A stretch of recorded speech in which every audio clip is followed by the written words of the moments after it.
What's going on? It's Astronaut H, and this is the What More Do You Want Network. Now, in this video, I will be discussing the Chicago Bulls. And of course, if you read the title of the video, should the Chicago Bulls be considering a full-on rebuild? As a Bulls fan, I have two things to say about this. I have two different views on this particular topic, but I was watching the national televised game between the Raptors and Bulls, which was on TNT, and Charles Barkley actually had the whole panel had something to say about the Bulls being as though they were the team playing, of course, versus the Raptors. Now, when you look at what the Raptors have accomplished over the past few weeks with them electing to trade away some of their bigger name players, guys that they felt like they did not want to build around and go forward with the younger talent. Should the Chicago Bulls do the same thing? Now, at the time of this current video, the Chicago Bulls are still a play-in tournament team. They're not a top echelon team in the Eastern Conference. They're not a team who is top 3 in the conference, 4 or 5. Now, when I do look at the standings and I look at the teams that are above the Chicago Bulls, and I say to myself, who are they better than, right? Who are they currently better than in the Eastern Conference? Right now, of course, we have at the top of the food chain, of course, you have the Boston Celtics, you have the Philadelphia 76ers, you have, a team like the New York Knicks. You have teams in the conference that when you look at it and you say, are the Bulls better than these teams? Are the Bulls better than the Boston Celtics? Not right now, not currently. I think it's a big disparity within talent when you look at those two teams. But when you look at teams like, the Cavaliers, when you look at the Miami Heat, I feel like, as we look at 7, 8, 9, 10, which is the Pacers at 7, the Orlando Magic at 8, and the Chicago Bulls at 9, with the Atlanta Hawks at 10. The Chicago Bulls at 20 and 23. I mean, when you look at the beginning of the season and how things were going and where things were headed, it just didn't look promising. But over the course of the last 10 games, a 6-4 record with the Bulls, you're 12 and a half games back, but you are 3 games under 500.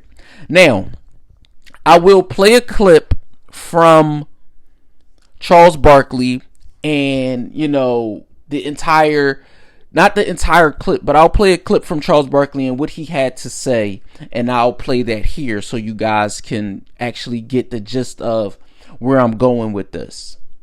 One thing I hate about the NBA is, why am I paying bad players for us to be mediocre? They got some good players. They're not relevant. Why am I paying these guys?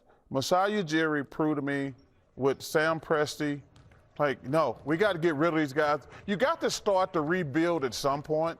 You can't say, well, I want this. They're not going to give you that because those players aren't worth their trade pick. So if I'm the Bulls, I'm like, hey, we're open for business. Let's start the rebuild. Well, okay. And when Barkley said that, right? When Barkley said the things that he said, tear it down, it's nobody to rebuild around, the Bulls stink and things like that. I think that came from a very, very biased, I think it came from a very biased mindset. Because, yes, the Bulls are not, they're not a number 1 seed in the East. They're not a number, but at the same time, the team fights nightly. They when they do lose by double digits, it's just a case of not enough effort. Now, if you do elect to tear it down, I'm talking about rebuild all the way from the ground up. Who do you rebuild around? Because if you trade Zach LaVine, who his current contract, Zach LaVine is making $40 million this year. He's making $43 million next year. He's making $45 million in 25-26, and in 26-27, he's making $48 million. What team is going to trade for him at that price?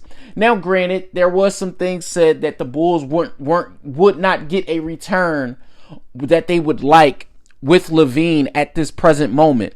You still have DeMar DeRozan at $28 million. He does not have an extension. You have Lonzo Ball with the injury at $20 million this year, $21 million. They saying Lonzo may be an exception to the trade at a salary, to make it even out. You have Vucevic under contract for the next 3 years at $18 million, $20 million, and $21 million. You have Kobe White under contract for the next 3 years at $11, $12, and $12 million. You have Patrick Williams under contract at $9 million this year, and I believe it is a team option at $12 next year. You have Alex Caruso at $9 this year and $9.8 next year. You have Ayo Dosunmu under contract at $6 million this year, $7 million, and $7.5 the next 3 years. You have Javon Carter under contract. You have Andre Drummond under contract this year, who's been showing a lot of promise. Dalen Terry he's been formidable lately. Torrey Craig with his injury, you do have him under contract. You do have Terry Taylor, Julian Phillips. But when I look at the Chicago Bulls, if you elect to, tear it down, let's say a rebuild is imminent and you do the rebuild, who would you rebuild around?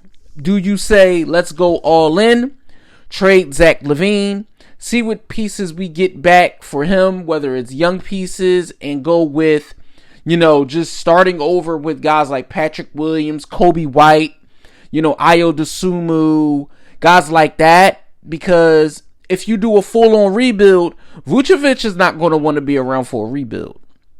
DeMar DeRozan isn't going to want to be around for a rebuild.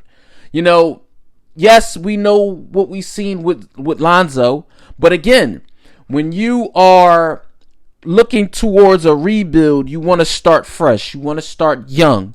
So, now, mind you, Kobe White and Zach LaVine are the longest tenured Chicago Bulls on the roster currently.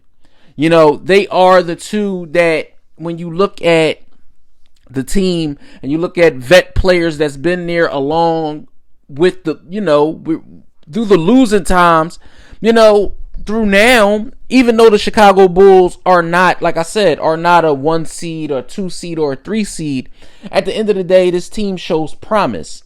And to tear it down, I think would be reverse engineering. But ultimately, you don't want to be a middle of the pack, knocked out in the first round team. I get that. Barely making the play-in team. I get that. Going to the play-in last year, winning in Toronto last year, and then ultimately losing to the Miami Heat in the play-in last year. It's not how you want to see your season end. But again, where the Bulls were at the beginning of this year, things looking up. Things are looking up. I think they are going to be I think there will be a 40-win team. They have the possibility to be a 40-win team, but they would have to win more they would have to win at least 20 more games before, I can see it. I can see it because maybe I'm an optimist just by being a fan of the team, but I can see it. This team, when together, we've seen what they have been capable of together. Especially with the returning of Zach LaVine at full strength. He looks good. He did get a little banged up in the last game versus the Raptors, but ultimately that was a win. I love what I'm seeing from Kobe White. Had it not been for Jalen Brunson and the play of Tyrese Maxey and also Tyrese Halliburton, I would actually champion for Kobe White to be the Chicago Bulls All-Star. He's been the most consistent player. He's been the most called upon player, whether it's big moments, big shots. You know, so he's warranted. I'm not mad at Kobe White's contract. I'm not mad at Vucevic's contract. What I think is Billy Donovan should play Vucevic and Drummond a whole lot more together when we start coming upon the second half of the season. Now, like I said, when it comes to the Zach LaVine situation, it's definitely not one that you can overlook, because Zach LaVine is a player that, of course, you want a 20, 25, almost 30-point scorer when healthy. But the situation in Chicago is I feel like it has reached its, course. I feel like it maybe Zach LaVine's time in Chicago has run its course. Sometimes you can see him disengaged, especially on the early parts of the season when the team was losing. But with a player like LaVine, you want to at least get something in return that you can build around. Whether it's another guard, whether it's another wing, whatever the case may be, I feel like, his destination may be Charlotte, but that's just me spitballing at the moment. But right now, I don't know if a full-on rebuild and retool is what the Bulls need. I feel like maybe you take some pieces, build around them with what you have. Find out if you can, build upon the core of guys that you have, because you don't want to get rid of Alex Caruso for nothing. You don't want to get rid of, like I said, you don't want to get rid of DeMar DeRozan for nothing. You want to at least get something back in return for these players that you can ultimately build around into your future, whatever that may look like. So let me know what you guys think in the comments down below. Chicago Bulls fans, NBA fans, or if this is just your first time tuning into the channel, let me know what you think in the comments down below. Don't forget to like, comment, subscribe, hit that notification bell so you can know anytime a video is being uploaded to the channel.